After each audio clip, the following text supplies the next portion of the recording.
This is Gilbert Gottfried, and this is Gilbert and Frank's Amazing Colossal Obsessions. That's it. I'm here with Frank Santopadre, and we're going to be talking about doing something different, talking about shows we like. Yeah, last year we focused exclusively on movies, and this year we're experimenting. We talked about Gene Hackman and George Zucco last week. And I found out George Zucco is not, in fact, an Italian.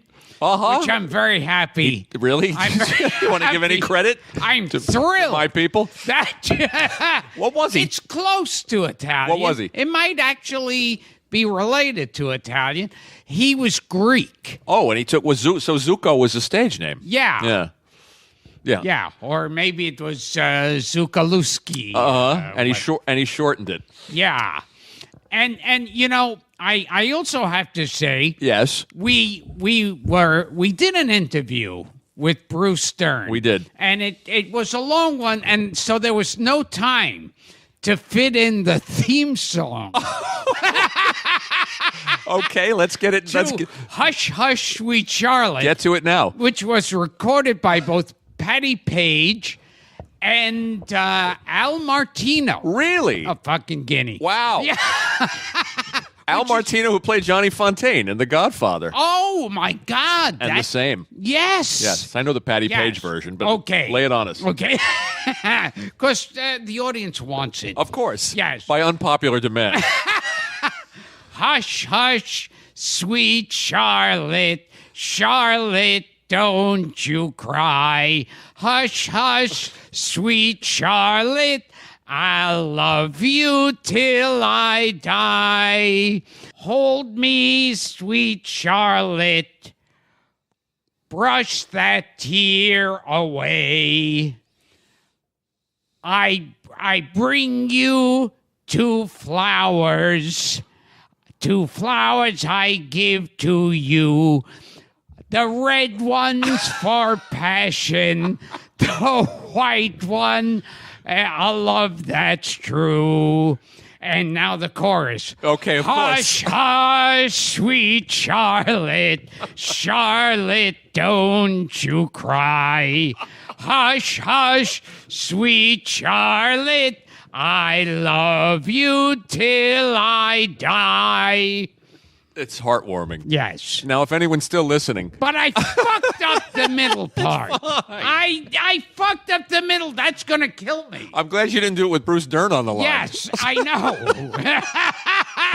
Because he's in his 80s. He might not have made it till the end of that rendition. Wait. Okay, Wait. Our crack researcher, Paul Rayburn, has the lyrics. Okay. Here we go. Damn you, hold Paul. me, darling, please hold me tight and brush the tear from your eyes. You weep because you had a dream last night. You dreamed that he said goodbye. He held two roses in his hand. Two roses he gave to you. The red rose tells you of his passion. The white rose, his love so true. And we already have you got the rest. Wrap-up chorus line. You remember Judd Apatow saying he didn't use this podcast to fall asleep at night?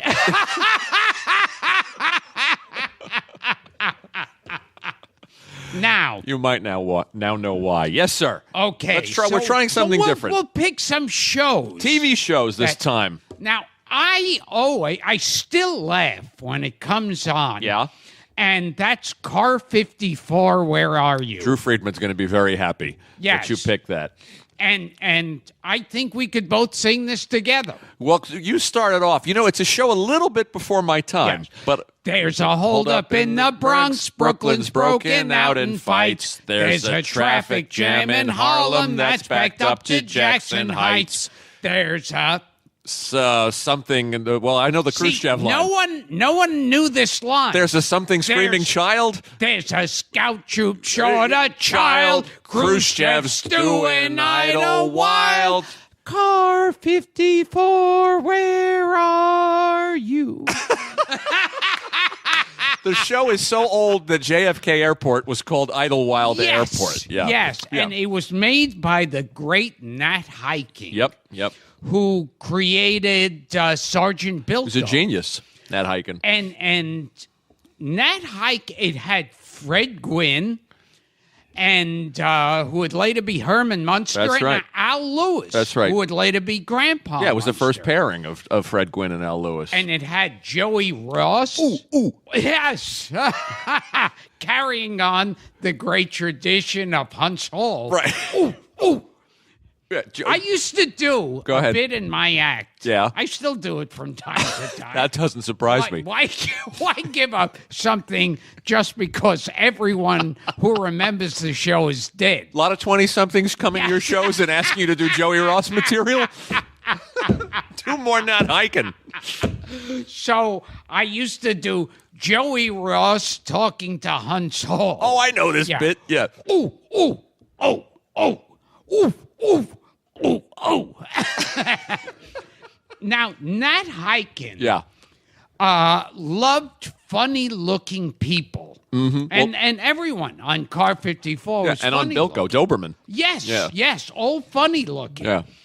And then it's so funny to think years later, the hit comedy is Friends, where everybody looks like they stepped off a magazine Beautiful cover. people. Yeah, things changed. And didn't you tell me that Nat Hiken always wanted to write a Marx Brothers movie? Yes, and I think the studio, whatever studio that they were with at that time, they had their own stock writers, and so they felt, I guess, it was cheaper. Just they were already on the payroll. Probably. Well, after they left MGM, they were just free agents. They were just at everybody's mercy, and bouncing around. It's a shame Nat Hiken didn't write a Marx, because the last Marx Brothers movies were pretty horrid. Yeah, I always appreciated the fact that Love Happy that Groucho's not in any scenes with any of the other brothers. Oh yes, that was smart.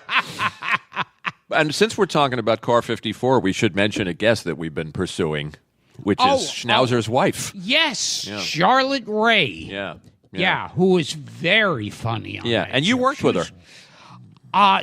Didn't you work with her? No, I worked with Caroline Ray. No, but how did Charlotte Ray come to your attention? How did she find out about the... one time I was on a radio show. Okay. And she on the phone did an interview with them. Okay. And I remember, I thought of her before. Yeah. I thought, she's 89 and probably not too many people, if anybody, left from Car 54. Nipsey's gone. Oh, my God. Ozzie Davis is gone. Yeah, Nipsey used to be great on TV. He would always do... These new cutout fashions cause me to wonder in doubt, are they outside trying to get in or inside trying to get out? I love it. There's a short list of people that guest starred on Car 54. Jan Murray, Hugh Downs, Sugar Ray Robinson, Gene Balos, one of your favorites. Oh, yes. Sorrel Book, another one of your favorites. Who was Boss Hogs. Yeah. And he was also in one of my favorite films, Bye Bye Birdie. That's right. Carl Ballantyne, our pal Larry Storch, Maureen Stapleton, Charles Nelson Riley, Simon Oakland, all these people. Jake LaMotta. All these people guest starred on Car 54. And I think Rocky Graziano. He wasn't on the list, but Yeah, I'm sure you're right. And also, Molly Pecan. Right. Was on. She played Mrs. Bronson, who was a matchmaker who would promise to match people up with movie stars. That's right. I've seen a handful, but I'm happy to report I did not see the movie remake with Rosie O'Donnell. But Nipsey's in it. Oh my God! Yes, yeah. and Fran Drescher, I think, was in it. Yeah. Oh God, that was hideous. Yeah, almost as good as the Black Honeymooners. Oh God, the Black Honeymooners. not good. Those were two Yeah. remakes that needed to be done. Well, the Steve Martin Bilko isn't very good either. Oh God. Yeah. Yes, Yeah. also horrible. Fortunately, Nat Hiken was dead. Talk about a series just a little more contemporary. And not much. I know what you're going to say. The Colgate Comedy Hour. The Pruitts of Southampton Yeah. with Phyllis Diller. Playhouse 90. This is a show that's turning 50. this year. geez. And that's a show that I know is near and dear to your heart because we talk about one of the actors from the show on the podcast almost every week, and that's Cesar Romero.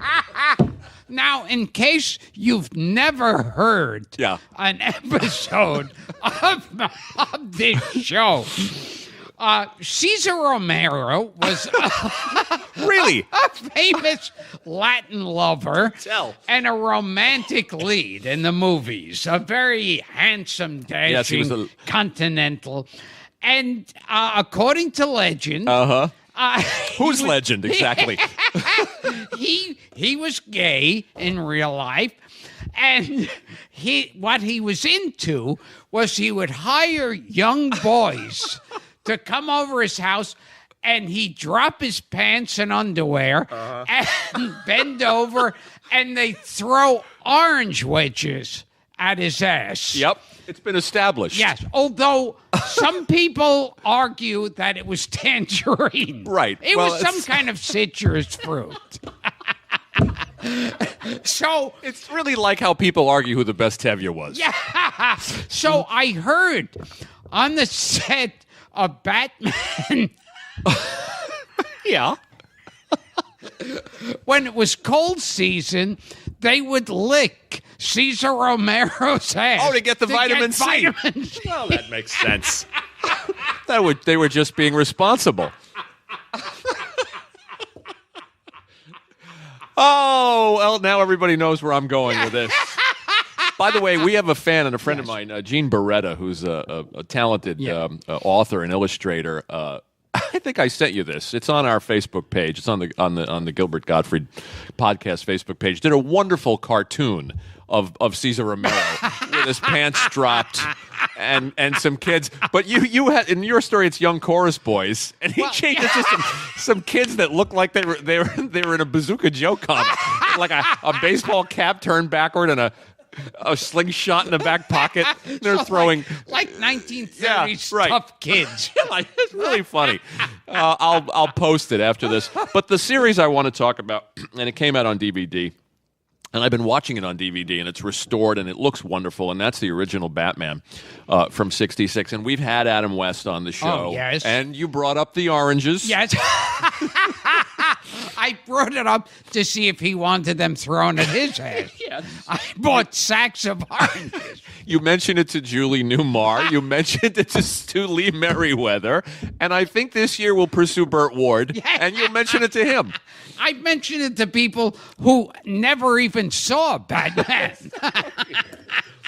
But the series, I'll tell you, it was a show that was very important to me as a kid. And for years, I waited for it to come out on DVD. It was tied up in rights.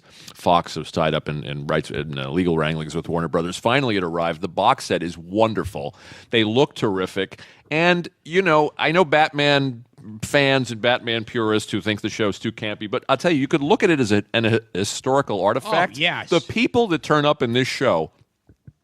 And Amazing. we've talked about Oh, my God. Caesar and Vincent Price and your favorite Burgess Meredith. Yes. And Until I found out that Burgess Meredith didn't tell Ron Chaney. That's his name, Ron Chaney. I'm not being anti-Japanese again. Right. I'm not going, Ron Chaney. Not that you need an excuse. Phantom of Opera, Ron Chaney. I'm not doing that. Okay. That's his name. Right. But Cesar Romero wouldn't give a quote about Ron Chaney. No, Burgess Meredith. Oh, Buzz Meredith. Right. Buzz Meredith. Yeah. Right. So now you're down on Burgess Meredith. after that. Yes. I hope he rots in hell. That fucking bad. Also, but he was the Penguin. The Penguin, Frank Gorshin, we've talked about, who was nominated for an Emmy. For David that part. Wayne. David Wayne, the Mad Hatter, Victor Buono, Uncle Milty turns up. Oh, yes. It's Louis the Lilac, Art Carney. And Adam West and Frank Gorshin were kicked out of an orgy. That's right. For laughing and acting stupid. You could hear that on the Amazing Colossal podcast interview with Adam West. But also Roger C. Carmel. I was saying Art Carney, Michael Rennie. Oh, Jerry Lewis. Turns up. Oh, and one of the window cameos. Yes. Yeah. That's when it was those like laughably phony walking up a wall. Well, the Like bat climb. Yeah, they Yeah. obviously just turned the film over. Right. And Dick Clark pops out of a window. Oh, yeah. Edward G. Robinson pops out of a window. Guest stars on the show. I mean, listen to these character actors. Vito Scotti, Edward Everett Horton, Joe Flynn, Woody Strode, Oh, yeah. Francis X. Bushman. You remember him?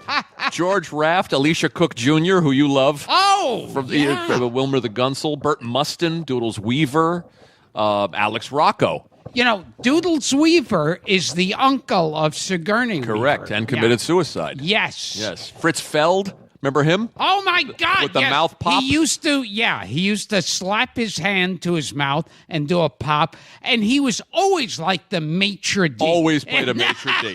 You know him. Paul's looking at me. You know Yeah. Fritz Feld. He would like pop his hand, and he did it like anything he did. He would pop his hand to his mouth, and it always worked. Yep. It was always funny. And two people we just paid tribute to on the anniversary on the In Memoriam show, Gary Owens Oh yes. and Alex Rocco turned Oh wow. up on Batman. Because that was like the hip show Yep. back then. Yep. So everybody. Supposedly, there's a rumor that Frank Sinatra was lobbying William Dozier, the producer, to get on the show. I don't know if it ever happened or that they wrote a part for him or they were thinking about writing a part for him. But it was a hip thing to do Oh yeah. in those days. I know Frank Sinatra got hit with a custard pie by Soupy Sales. That's right. That's right. But, you you go back and you look at the show just to see these actors. Oh yeah. And it was really a one-of-a-kind show. We've talked about Neil Hefti. Yeah, and Neil Hefti, who did the music for The Odd Couple. Correct. And How to Murder Your Wife. Right, and the Batman theme. Yes. And we've talked about how all the villains had their own pieces of music on the show. I mean, it's a really, and most of the villains were gay. I think a good many. I think we established Caesar and Liberace and Roddy McDowell Vincent. and Vincent Price, Yeah. and Victor Buono, yeah. Well, Victor Buono, he seemed like such a pussy hound. they were George Sanders. And Victor Buono. Here's another connection. Victor Buono was also in Hush Hush Sweet Charlotte. Correct. There you go. Was it? Yes, he was the he's in father. That one. He's in that one. That's in right. that one. Very good. And he was the piano teacher in Whatever Baby Happened to Jane. Baby Jane. So I really urge you to get the box set and look at these. They're wonderful just to see these actors, just to see these people. But also the production design is wonderful.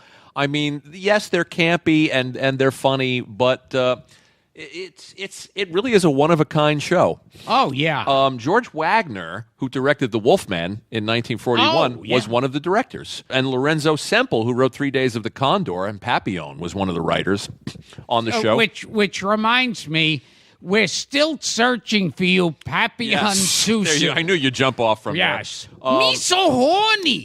Never did a Batman. Yeah. Never did a window cameo. Should have. And she never had Never a dinner. window cameo. Aren't too many Batman people left. John Astin is still around. Joan Collins is still around. Yeah. But the number is we lost Cliff Robertson a while back. The yeah. number is rapidly dwindling. Oh, yeah. But So we got 3 of them. we got 3, and the show turns 50 this year, so we'll chase Burt Ward down.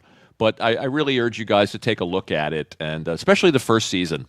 It's when they had their mojo.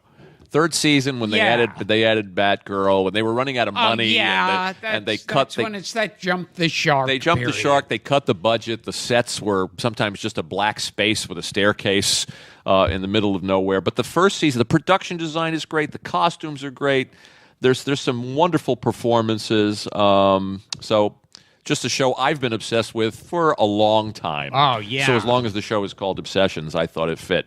So anything else? So your show's Batman, the original Batman. 66. And mine was Car 54, Where Are You?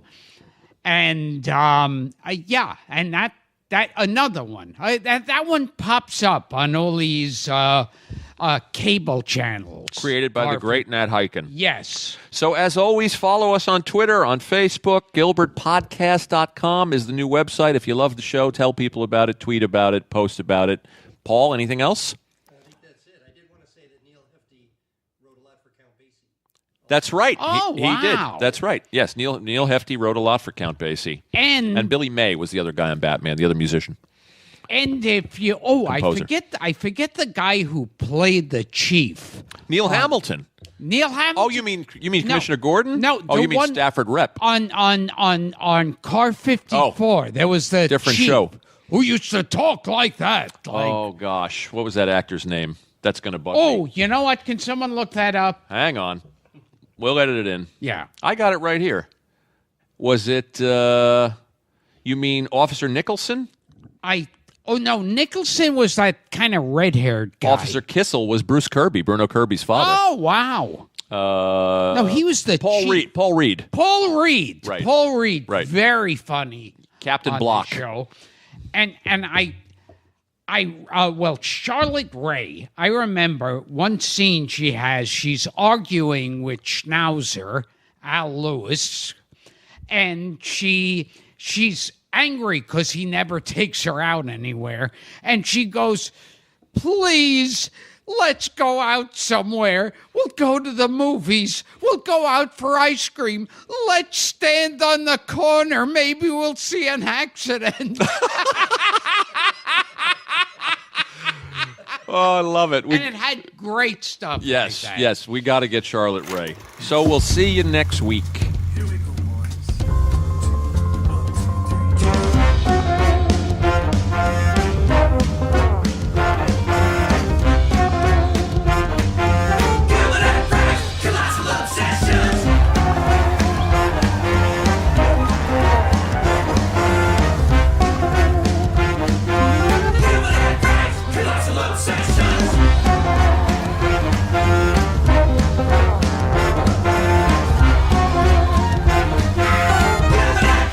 Colossal Obsessions.